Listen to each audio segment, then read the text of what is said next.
നമസ്കാരം. കേരളപ്പച്ചയുടെ മറ്റൊരു എപ്പിസോഡിലേക്ക് സ്വാഗതം.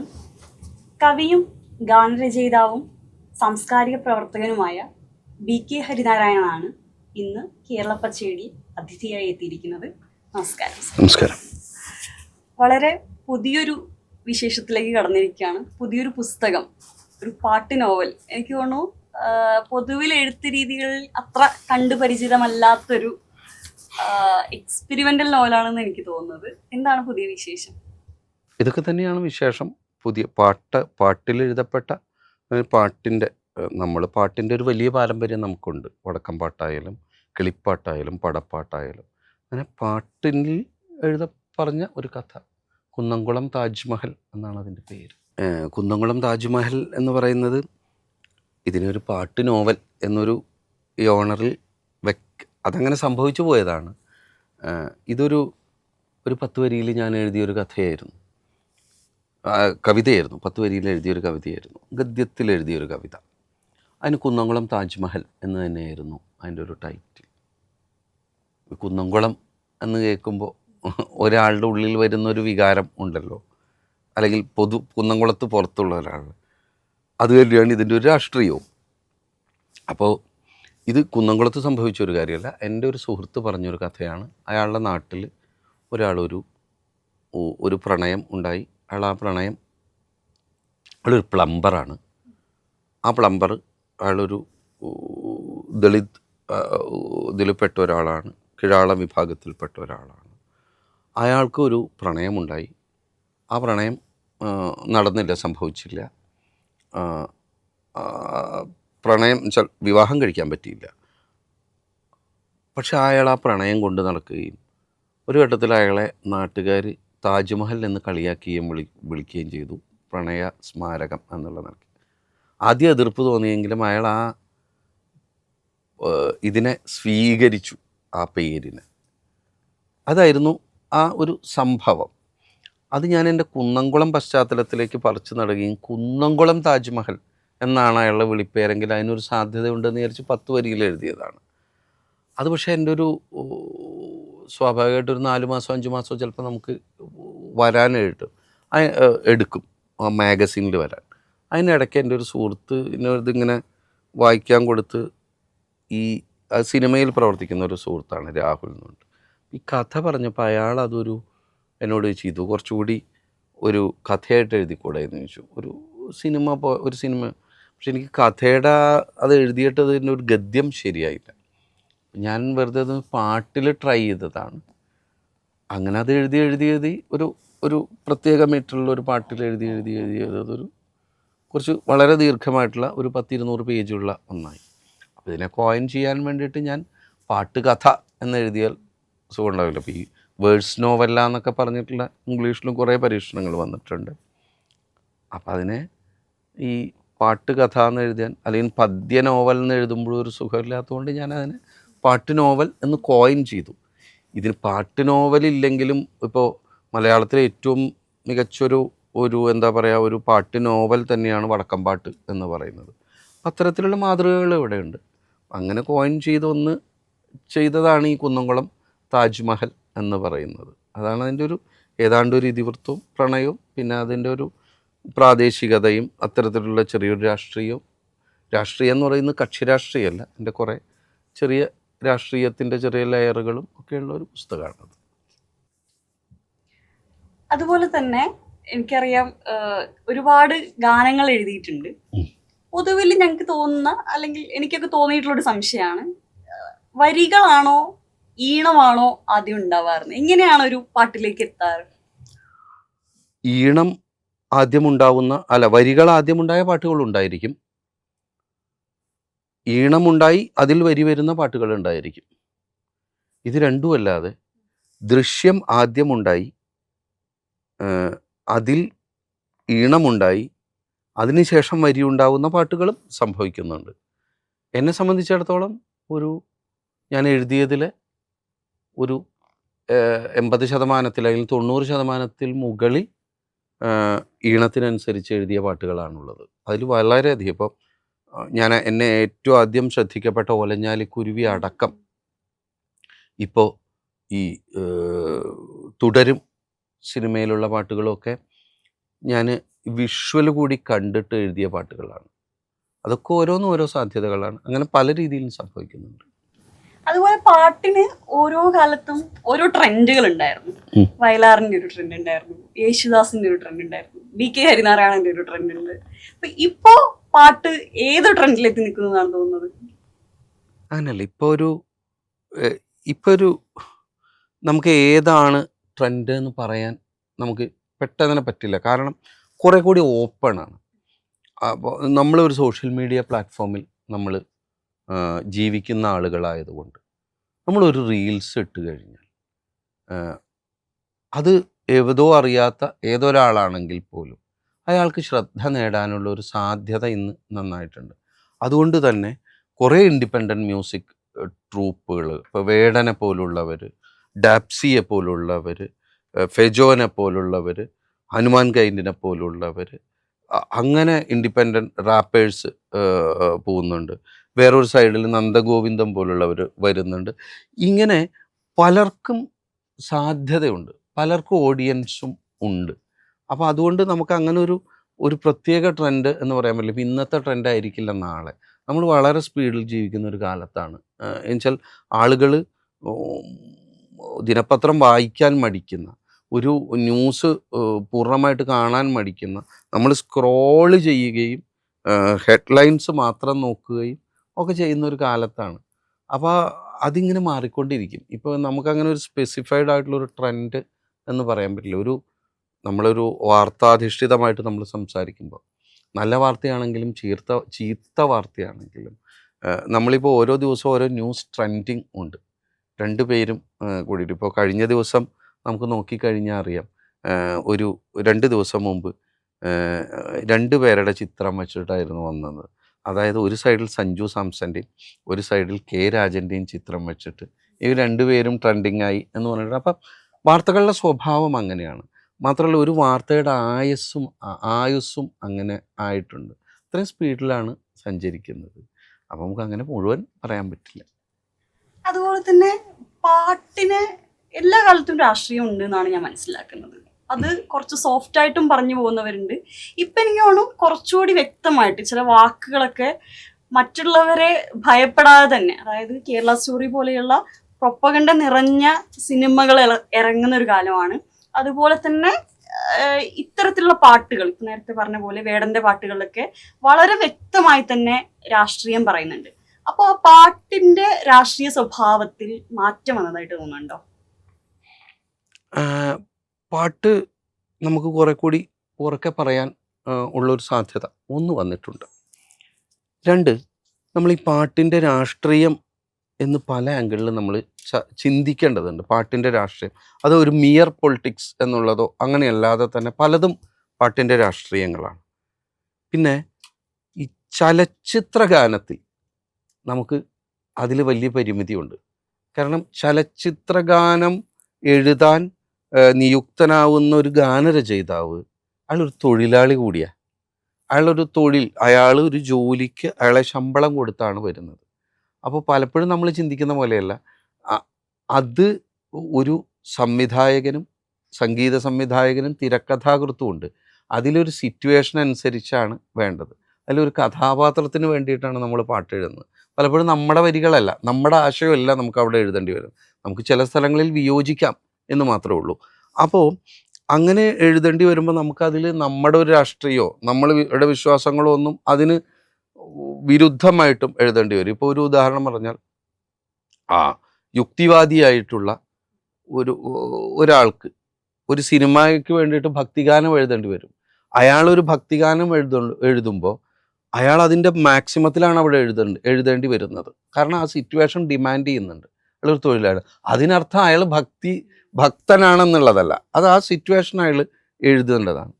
പിന്നെ വേറൊരു രാഷ്ട്രീയം വളരെ പ്രകടമായിട്ട് എനിക്ക് ഇന്ന് തോന്നുന്നൊരു കാര്യമുണ്ട്. നമ്മൾ കുറച്ച് പഴയ പാട്ടുകളൊക്കെ നോക്കുമ്പോൾ സാഹചര്യങ്ങളനുസരിച്ചാണ് വർണ്ണനകൾ, അംഗലാവണ്യങ്ങൾ, വർണ്ണനകൾ. പുരുഷനെ വർണ്ണിച്ച പാട്ടുകളുണ്ടാവും, അതിലധികം സ്ത്രീയെ വർണ്ണിച്ച പാട്ടുകൾ ഉണ്ടായിരിക്കും.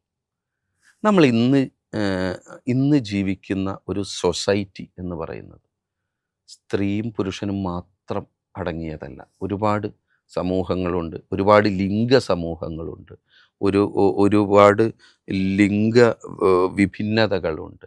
അത് നമ്മൾ അംഗീകരിക്കുന്നുണ്ട്. അങ്ങനെ പലതുമുണ്ട്. അതിനെയൊക്കെ ഉൾക്കൊണ്ടുകൊണ്ട് എനിക്ക് പലപ്പോഴും വളരെ പോസിറ്റീവായിട്ട് തോന്നുന്നൊരു കാര്യം, ഞാൻ എൻ്റെ പോയറ്റിക്കൽ ബ്യൂട്ടിക്കോ അതിലേക്കോ ഒന്നുമല്ല കടക്കുന്നത്. പല സംവിധായകരും അല്ലെങ്കിൽ പല സംഗീത സംവിധായകരും പറയുമ്പോൾ അവർ യൂണിസെക്സ് ആയിട്ട് എഴുതാൻ പറയും. അപ്പോൾ നീ, ഞാൻ എന്ന്, അത് ആണിനും പെണ്ണിനും ഒക്കെ പാടാൻ പറ്റുന്ന ഒരു പാട്ടുകൾ ഉണ്ടാവുന്നുണ്ട്. ഒരുപക്ഷെ ചിലപ്പോൾ ഈ പാരമ്പര്യവാദികളോ അങ്ങനെയുള്ളവരോ പഴയ പാട്ടിനെയൊക്കെ ആയിട്ട് ഇതിനെ കമ്പയർ ചെയ്യുമായിരിക്കും. കവിത അതിലൊക്കെ അപ്പുറത്ത് നീ, ഞാൻ എന്ന് പറഞ്ഞിട്ട് എല്ലാവർക്കും പ്രേമിക്കുന്ന എന്ത് വികാരമാണെങ്കിലും, സാഹോദര്യമാണെങ്കിലും പ്രേമമാണെങ്കിലും സ്നേഹമാണെങ്കിലും സൗഹൃദമാണെങ്കിലും രണ്ടു പേർക്കും പാടാവുന്ന രീതിയിലുള്ള എല്ലാ ലിംഗഭേദങ്ങൾക്കും അപ്പുറത്ത് ഉള്ള പാട്ടുകൾ പാടാൻ പറ്റുന്നുണ്ട്. അത് വലിയൊരു രാഷ്ട്രീയമാണ്. അത് സംഭവിക്കുന്നു എന്നുള്ളതാണ്. സ്നേഹം നേരത്തെ പറഞ്ഞ പോലെ തന്നെ വേടൻ്റെ പാട്ടുകളിലൊക്കെ ഉള്ള പോലെ നമുക്ക് പലയിടത്തും നമ്മുടെ ജാതിയുടെ രാഷ്ട്രീയം, കറുപ്പിൻ്റെ രാഷ്ട്രീയം, അത്തരത്തിലുള്ള പലതരം രാഷ്ട്രീയമുണ്ട്. അത് തുറന്നു പറയാൻ പറ്റുന്നുണ്ട്. ഇതിലും വലിയൊരു രാഷ്ട്രീയം സംഭവിക്കുന്നുണ്ട്. അത് ഭാഷയുടെ രാഷ്ട്രീയമാണ്. ഭാഷയുടെ രാഷ്ട്രീയം എന്ന് പറയുന്നത് ഈ കാസർഗോഡുള്ള ഭാഷ, തിരുവനന്തപുരത്തുള്ള ഭാഷ, തൃശ്ശൂരുള്ള ഭാഷ, ഇപ്പോൾ പാലക്കാടുള്ള ഭാഷ, മലപ്പുറത്തുള്ള ഭാഷ, എല്ലാ ഭാഷകളും ഉപയോഗിക്കാൻ പറ്റുക, പല സമുദായങ്ങളിലെയും ഭാഷകൾ ഉപയോഗിക്കാൻ പറ്റുക. അത് ഗോത്ര സമുദായത്തിൻ്റെ ആണെങ്കിലും അല്ലെങ്കിൽ അവരുടെ വാക്കുകൾ ഇവിടെ കാരണം നമുക്ക് പൊയ്കയിൽ അപ്പച്ചൻ്റെ നാടാണ്. കാണുന്നീലൊരക്ഷരവും എൻ്റെ വംശത്തെ പറ്റി എന്നെഴുതിയ പൊയ്കയിൽ അപ്പച്ചൻ്റെ നാട്ടിലാണ് നമ്മൾ ജീവിക്കുന്നത്. പാട്ടുകൊണ്ട് വാകത്താനം ലഹള എന്ന് പറയുന്ന പാട്ടിൻ്റെ പേരിൽ ആദ്യത്തെ ലഹളയുണ്ടാക്കിയ പൊയ്കയിൽ അപ്പച്ചൻ്റെ നാട്ടിലാണ് നമ്മൾ ജീവിക്കുന്നത്. അപ്പോൾ അവർക്കൊക്കെ അന്ന് പറ്റാതിരുന്ന ഒരവസരം നമുക്ക് ഏത് ഭാഷയും നമുക്കൊന്ന് പാട്ടിൽ ഉപയോഗിക്കാൻ പറ്റുന്നു. സിനിമാ പാട്ടിലും അല്ലാത്ത പാട്ടുകളിലും വരുന്നു എന്നുള്ളത്, എല്ലാവരുടെയും ഭാഷ വരുന്നു. ഒരു പൊതുഭാഷയല്ല. ഷാജികുമാർ ഒറ്റയാണ് പറഞ്ഞതെന്ന് തോന്നുന്നു എവിടെയോ, ഈ ഒരു പൊതുഭാഷ കണ്ടു കഴിഞ്ഞാൽ ഞാൻ സംസാരിക്കുന്ന ഭാഷയല്ല എന്ന് തോന്നുന്നു എന്നുള്ള, കാസർകോട്ടെ ഭാഷയല്ല. അപ്പം അത് മാറി ഇന്ന് നമ്മൾക്ക് ഭാഷാ വൈവിധ്യമുണ്ട്. അതെല്ലാം പ്രയോഗിക്കാൻ പറ്റുക എന്നുള്ളതൊരു രാഷ്ട്രീയമാണ്. അത്തരത്തിലുള്ള ഒരുപാട് രാഷ്ട്രീയങ്ങൾ സംഭവിക്കുന്നത് കൊണ്ട് വലിയ സന്തോഷമുണ്ട്. തീർച്ചയായിട്ടും എടുത്തു പറയേണ്ട ഒന്ന് തന്നെയാണ്. കാരണം പണ്ട് പലർക്കും എത്തിപ്പിടിക്കാൻ പറ്റാത്ത, അതായത് രാഗങ്ങളും അത്തരത്തില് ഇപ്പോൾ കർണാട്ടിക് മ്യൂസിക്കിൻ്റെതായിട്ടുള്ള കുറേ ചട്ടക്കൂടുകൾ ഉണ്ടായിരുന്നു. അതിൻ്റെ പുറത്ത് നിൽക്കുന്ന, അതിലെത്തിപ്പെടാൻ ഒരിക്കലും സാധിക്കാത്ത ഒരുപാട് പേർക്ക് ഇപ്പൊ പാട്ട് കുറച്ചുകൂടി എളുപ്പത്തിൽ എത്തിപ്പിടിക്കാൻ പറ്റുന്ന ഒന്നായിട്ടുണ്ട്. അതുപോലെ തന്നെ ഇപ്പൊ സോഷ്യൽ മീഡിയയുടെ വരവോടൊക്കെ കൂടിയിട്ട് വീട്ടിലിരുന്നുകൊണ്ട് ചിലപ്പോൾ അടുക്കളയിൽ കുക്ക് ചെയ്തുകൊണ്ടിരിക്കുമ്പോൾ പാട്ട് പാടുന്നത് മകനും ചിലപ്പോൾ എടുത്ത് സോഷ്യൽ മീഡിയയിൽ ഇടുന്നു, അത് ഹിറ്റാവുന്നു, അവർക്ക് ചിലപ്പോൾ അവസരങ്ങൾ കിട്ടുന്നു. അങ്ങനെ പാട്ട് കുറച്ചുകൂടി വിശാലമായിട്ട് ആളുകളിലേക്ക് എത്തിയിട്ടുണ്ട്. അതെ, ആ ഒരു മാറ്റം അഭിനന്ദനാർഹം തന്നെയാണ്. അതുപോലെ തന്നെ അങ്ങയുടെ കാര്യത്തില് പാട്ട് പാടും എന്നറിയാം, ഗാനരചയിതാവാണ്. അതുപോലെ തന്നെ മിമിക്രിയിലും പ്രാഗൽഭ്യമുണ്ട്. മിമിക്രിയിൽ അങ്ങനെ ഒരു പ്രാഗൽഭ്യം എന്നല്ല, ഞാൻ ശബ്ദാനുകരണം വളരെ ക്ലോസ് ആയിട്ടുള്ള വേദികളിൽ, മറ്റേ എനിക്ക് എൻ്റെ സൗഹൃദ വേദികളിൽ വളരെ തമാശയ്ക്ക് കാണിക്കാറുണ്ട് എന്ന് മാത്രമേ ഉള്ളൂ. അല്ലാതെ അതൊരു പ്രാഗൽഭ്യമായിട്ട് അതിനെ എടുക്കണ്ട. അത് ചിലപ്പോൾ കുറച്ചുകൂടി ആളുകൾ അറിഞ്ഞാൽ വേണ്ട, ഇല്ല, ഇപ്പൊ കിട്ടുന്ന അംഗീകാരം മതി. ചിലപ്പോ ഈ അംഗീകാരം പോവാനും മതി. എന്തെങ്കിലും നമുക്ക് വേണ്ടി ഒന്നെങ്കിൽ ആരെങ്കിലും ഒരു അനുകരിച്ച് കാണിക്കലോ, അയ്യോ പാട്ടോ കവിത എന്തെങ്കിലും.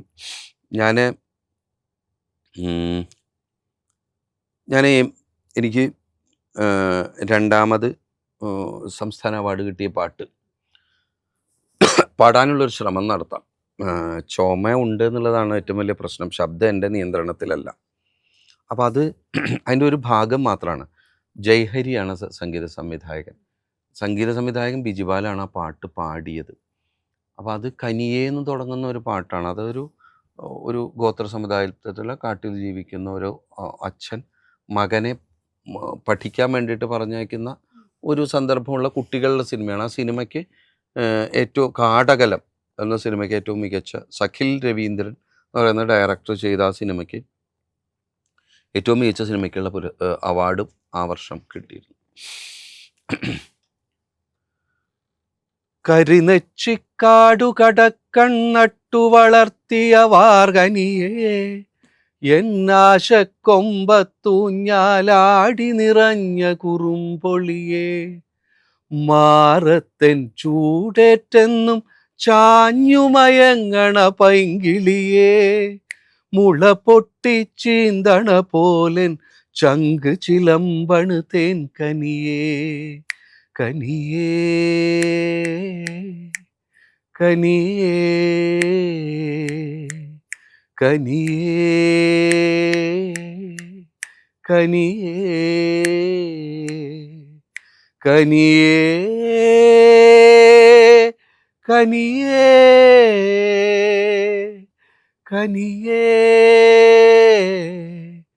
കനിയേ കനിയേ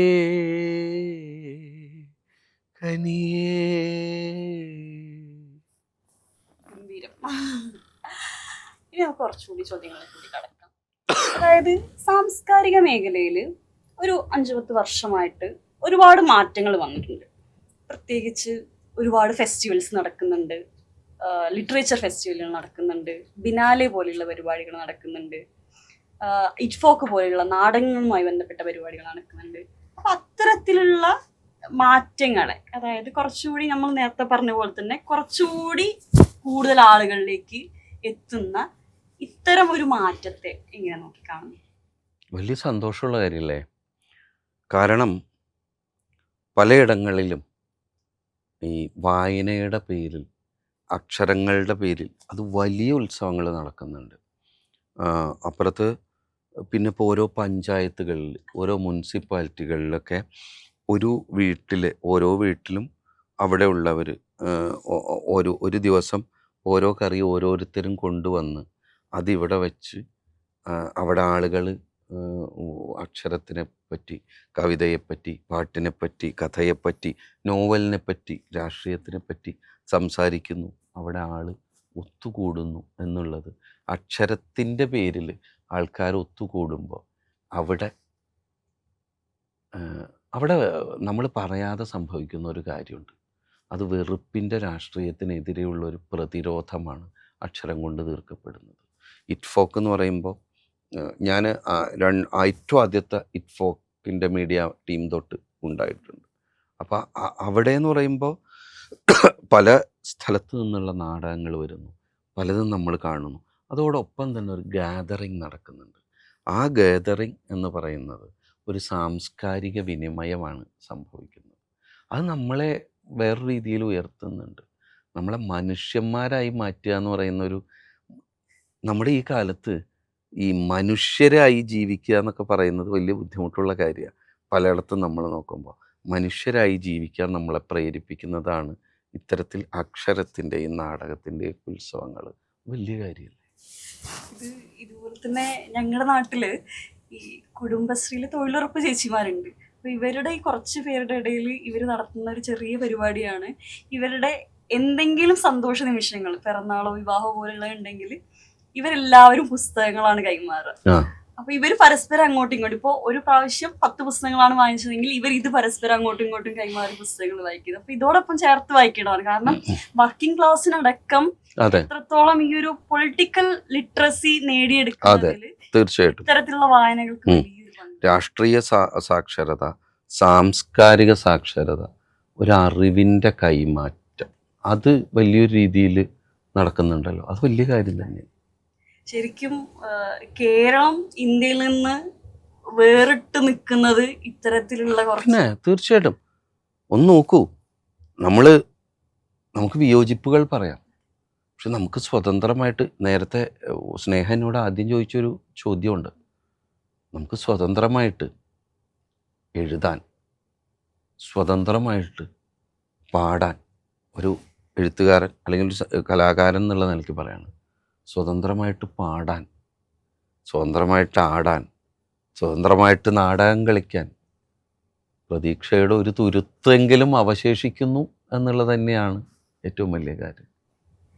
അതുപോലെ തന്നെ ഇപ്പോൾ കേരളത്തിലെ സാംസ്കാരിക മേഖലയുമായി ബന്ധപ്പെട്ട കുറച്ച് കാര്യങ്ങൾ നമ്മൾ ഓൾറെഡി സംസാരിച്ചു.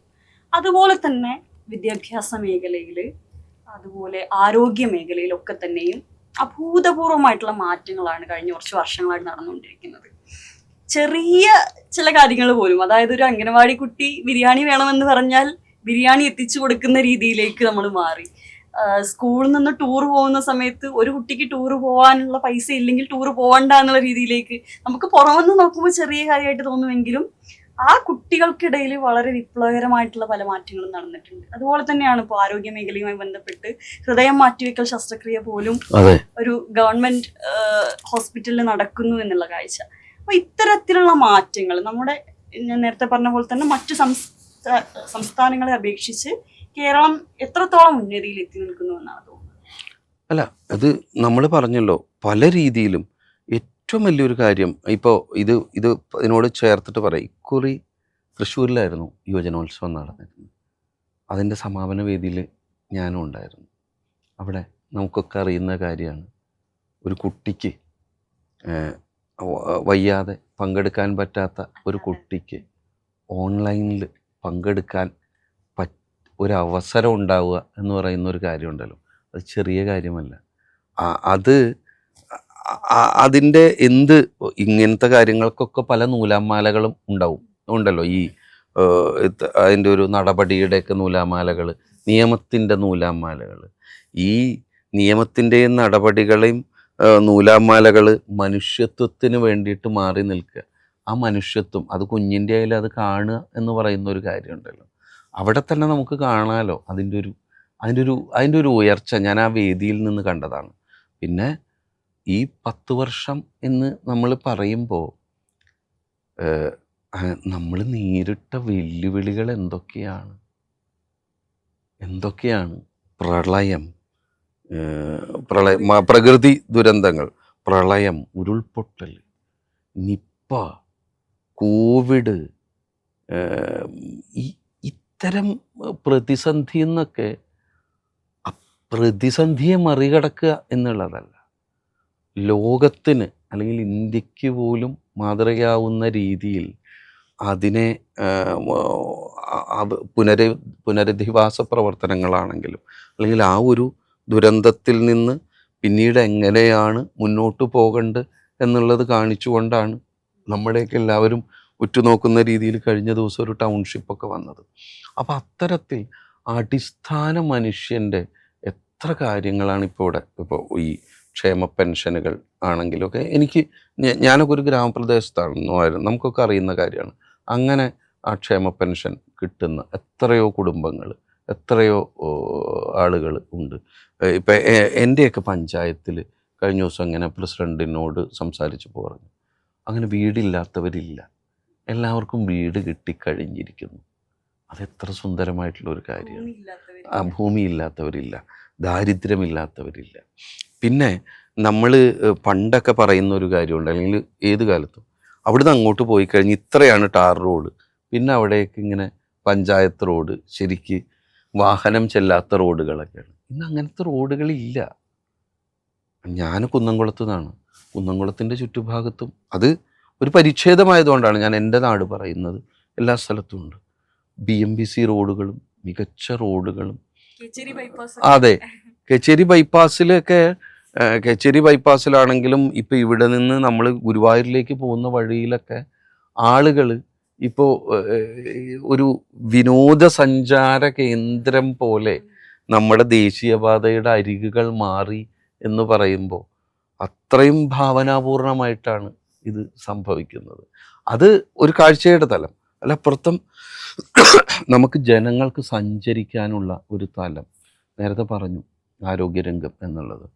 ഇത് ഈ പറയുന്ന നമുക്കറിയാം, ഒരാൾ ചെയ്തതിനൊക്കെ ഊതി വീർപ്പിക്കുന്നതിനപ്പുറം എത്ര നല്ല. ഇപ്പം എനിക്കൊരു പനി വന്ന്, ഞാനിപ്പോൾ ഒരു വലിയൊരു പനി കഴിഞ്ഞാണ് നിൽക്കുന്നത്. ഞാൻ എൻ്റെ നാട്ടിലെ ഹെൽത്ത് സെൻ്ററിലാണ് പോയിട്ട് ചികിത്സിക്കുന്നത്. അവിടെ നല്ല രീതിയിൽ അറിവും വിവരവും വിവേകമുള്ള ഡോക്ടർമാരും ഒരു പ്രവർത്തകരും അവിടെ മരുന്നുകളും അങ്ങനെയുള്ള സംവിധാനങ്ങളും അത്തരത്തിലുള്ള ഈ ഹെൽത്ത് സെൻ്ററുകളൊക്കെ അങ്ങനെ ഹെൽത്ത് സെൻ്ററുകൾ പോലും, ഞാൻ മെഡിക്കൽ കോളേജുകളെ പറ്റിയിട്ടല്ല പറയുന്നത്, ആ രീതിയിൽ അതിന് ഏറ്റവും ആദ്യം നമുക്ക് ഒരു അസുഖം വന്നാൽ പോവേണ്ട സ്ഥലമല്ലേ. പണ്ടൊക്കെ നമ്മൾ തിരിഞ്ഞു നോക്കാത്ത അവസ്ഥയില്ല. ഇന്ന് അങ്ങനെ പോകുന്ന ഹെൽത്ത് സെൻ്ററുകൾ ആണ് ഇപ്പോൾ ഉള്ളത്.